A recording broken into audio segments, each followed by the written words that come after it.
Yes, I've deleted Windows 10 from my system and installed Linux Mint on my second PC, and as you can see, I can finally enjoy my favorite games that are gone forever and are no longer purchasable from all the official digital storefronts. Okay, so, for the proof, let me play Deadpool first, live, on camera, and yeah, due to the excitement, I didn't notice that my monitor screen wasn't coming properly on the camera. So extremely sorry for that. I wanted to record this thing immediately as I set everything up on my second PC, and yeah, so here it is. I am playing the 2013's Deadpool game on my Linux machine, and with much smoother performance at the max graphics settings, compared to Windows. I am so excited seeing Linux doing everything in my favor and playing all my good old favorite games that are not playable on current version of Windows. Yes, you can install OBS Studios to record your gameplay footage in your desktop screen. Now, as I said earlier, this is my second PC. So if I take you to my first PC, I've made a dual boot setup, where I'm still primarily using Windows 11 due to the lack of Linux support for some of the software that I use.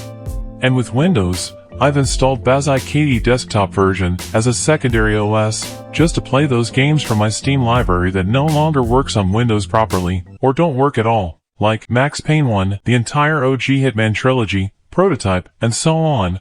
Hey, even a few Call of Duty games are no longer playable on Windows 11, like Infinite Warfare, which I completed fully from start to the end credit screen, only on Bazzite OS. But yeah, there are some opposite cases that also exist, like Battlefield 1 and 5, which used to work on Windows and were marked as playable on Steam Deck. Now both of them no longer works on Linux due to EA's new anti-cheat systems. Wow, that's great! No thanks to you, by the way. Yes, my friends, that's right. These giant companies are the main reasons why Linux-based operating systems still have not become the mainline operating system in the consumer PC market.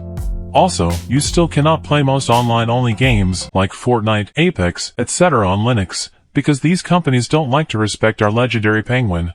But if you're only into single-player games, then sure, go ahead and try Mint OS. It is a great Linux distro for beginners. Or, you can also install Bazzite if you only want Linux to play your Steam games.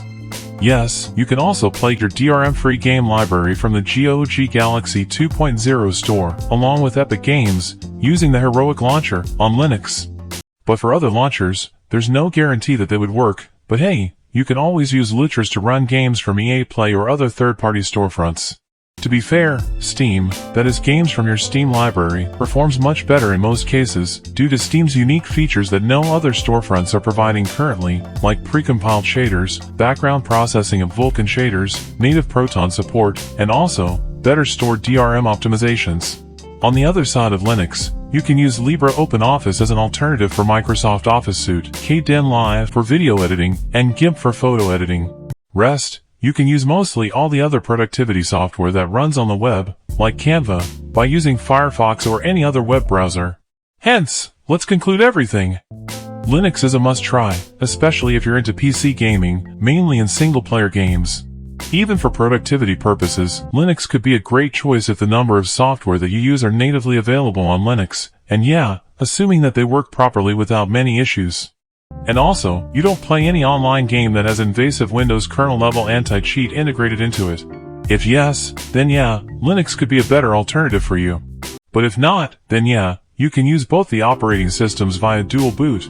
But remember, always install Windows first, and the Linux distro later, because doing the opposite may corrupt the Linux grub bootloader.